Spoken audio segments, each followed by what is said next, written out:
Hi everyone, welcome back to Swathi's kitchen. Dosa ನೀವು ನೋಡ್ತಿರೋದು ಎಷ್ಟು ಚೆನ್ನಾಗಿ ಬಂದಿದೆ ಅಂತ.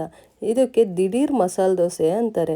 ನಿಮ್ಮ ಹತ್ರ 5 ನಿಮಿಷ ಟೈಮ್ ಇದ್ದರೆ ಸಾಕು, ಯಾವಾಗ ಬೇಕಾದರೂ ಈ ದೋಸೆನ ಮಾಡ್ಕೊಂಡು ಬಿಡ್ಬೋದು. ಹೊರಗಡೆಯಿಂದ ಕ್ರಿಸ್ಪಿಯಾಗಿ, ಒಳಗಡೆಯಿಂದ ಸಾಫ್ಟಾಗಿ, ಟೇಸ್ಟ್ ವೈಸ್ ಅಂತೂ ತುಂಬಾ ಚೆನ್ನಾಗಿರುತ್ತೆ. ನೀವು ಒಂದ್ಸಲ ಈ ದೋಸೆನ ಟ್ರೈ ಮಾಡಲೇಬೇಕು, ಮಸ್ಟ್ ಆ್ಯಂಡ್ ಶುಡ್ ಅಂತಲೇ ಹೇಳ್ತಿದ್ದೀನಿ. ಅಷ್ಟು ಚೆನ್ನಾಗಿರುತ್ತೆ ಈ ಟೇಸ್ಟಿ ದೋಸೆ. ಚಿಕ್ಕವರಿಂದ ದೊಡ್ಡೋರವರೆಗೂ ಇಷ್ಟ ಆಗೋ ಈ ದೋಸೆ ಟೇಸ್ಟ್ ವೈಸ್ ಅಂತೂ as it is same masala dosa ಥರನೇ ಇರುತ್ತೆ. ನೀವು ಒಂದ್ಸಲ ಇದನ್ನು ಟ್ರೈ ಮಾಡಿ. ನಾನು ಯಾಕೆ ಇಷ್ಟು ಹೇಳ್ತಿದ್ದೀನಿ ಅಂದರೆ ಟೇಸ್ಟ್ ಅಷ್ಟು ಅಲ್ಟಿಮೇಟಾಗಿ ಬಂದಿತ್ತು. ಸೊ ಅದಕ್ಕೆ ಈಗ ರೆಸಿಪಿ ನೋಡ್ಕೊಂಡು ಬಂದುಬಿಡೋಣವಾ. ಫಸ್ಟ್ ನಾನಿಲ್ಲಿ 1 ಕಪ್ಪಷ್ಟು ಚಿರೋಟಿ ರವೆನ ತೊಗೊಂಡಿದ್ದೀನಿ. ನೆಕ್ಸ್ಟ್ 1 ಟೇಬಲ್ ಸ್ಪೂನಷ್ಟು ಕಡಲೆ ಹಿಟ್ಟನ್ನ ಹಾಕ್ಕೊಳ್ತಿದ್ದೀನಿ.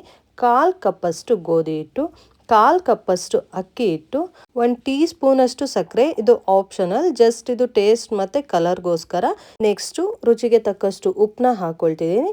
ನೆಕ್ಸ್ಟು 1 ಟೀ ಸ್ಪೂನಷ್ಟು ಸೋಡಾ, ಅದಕ್ಕಿಂತಲೂ ಸ್ವಲ್ಪ ಕಡಿಮೆನೇ ಹಾಕ್ಕೊಳ್ತಿದ್ದೀನಿ. ನೋಡಿ, ಇಷ್ಟಾದರೆ ಸಾಕಾಗುತ್ತೆ.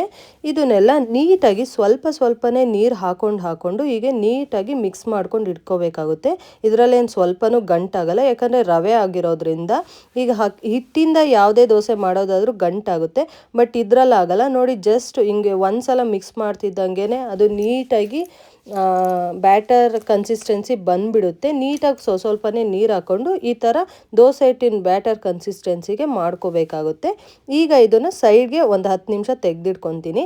ಈ ಕಡೆ ಆಲೂಗೆಡ್ಡೆನ 1-2 ವಿಷಲ್ ಹಾಕ್ಸಿ ತೆಗೆದಿಟ್ಕೊಂಡಿದ್ದೀನಿ. ನೋಡಿ, ಸಿಪ್ಪೆ ತೆಗೆದು ಒಂದು ಸ್ವಲ್ಪ ಉಪ್ಪು ಹಾಕಿ ನೀರು ಹಾಕಿ ಬೇಯೋಕೆ ಇಟ್ಕೊಂಡಿದ್ದೆ. ಈಗ ಇದು ಬೆಂದು ಆಗಿದೆ.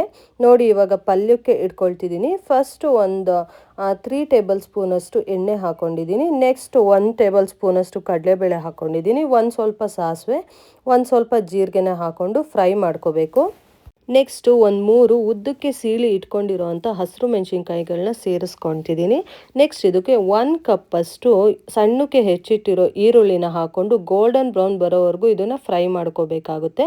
ನೆಕ್ಸ್ಟ್ ಇದಕ್ಕೆ ಒಂದು ಸ್ವಲ್ಪ ಕರಿಬೇವನ್ನ ಹಾಕ್ಕೊಳ್ತಿದ್ದೀನಿ. 1 ಚಿಟಿಕೆ ಅರಿಶಿಣ ಮತ್ತು ರುಚಿಗೆ ತಕ್ಕಷ್ಟು ಉಪ್ಪನ್ನ, ಅಂದರೆ ಈರುಳ್ಳಿಗೆ ಎಷ್ಟು ಬೇಕೋ ಅಷ್ಟು ಮಾತ್ರ ಉಪ್ಪನ್ನ ಇಲ್ಲಿ ಸೇರಿಸ್ಕೋಬೇಕಾಗುತ್ತೆ. ಆಲೂಗೆಡ್ಡೆಗೆ ಮುಂಚೆನೇ ಉಪ್ಪು ಹಾಕಿ ಸೇರಿಸ್ಕೊಂಡಿದ್ವಲ್ಲ, ಸೊ ಇದಕ್ಕೆ ಎಷ್ಟು ಒಗ್ಗರಣೆಗೆ ಎಷ್ಟು ಬೇಕೋ ಅಷ್ಟು ಉಪ್ಪನ್ನ ಹಾಕಿದ್ರೆ ಸಾಕಾಗುತ್ತೆ.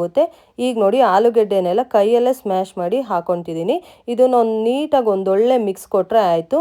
ಕೊನೆಗೆ ಮೇಲೆ ಒಂದು ಸ್ವಲ್ಪ ಕೊತ್ತಂಬರಿ ಸೊಪ್ಪು ಉದುರಿಸಿ ಒಂದೊಳ್ಳೆ ಮಿಕ್ಸ್ ಕೊಟ್ಟರೆ ಪಲ್ಯ ಈ ಕಡೆ ರೆಡಿ ಇದೆ. ಈಗ ಈ ಕಡೆ ದೋಸೆ ಮಾಡ್ಕೊಳ್ಳೋಣ. ಇನ್ನೇನು 10 ನಿಮಿಷ ಆಗಿ ದೋಸೆ ಬ್ಯಾಟರ್ ಕೂಡ ರೆಡಿ ಇದೆ.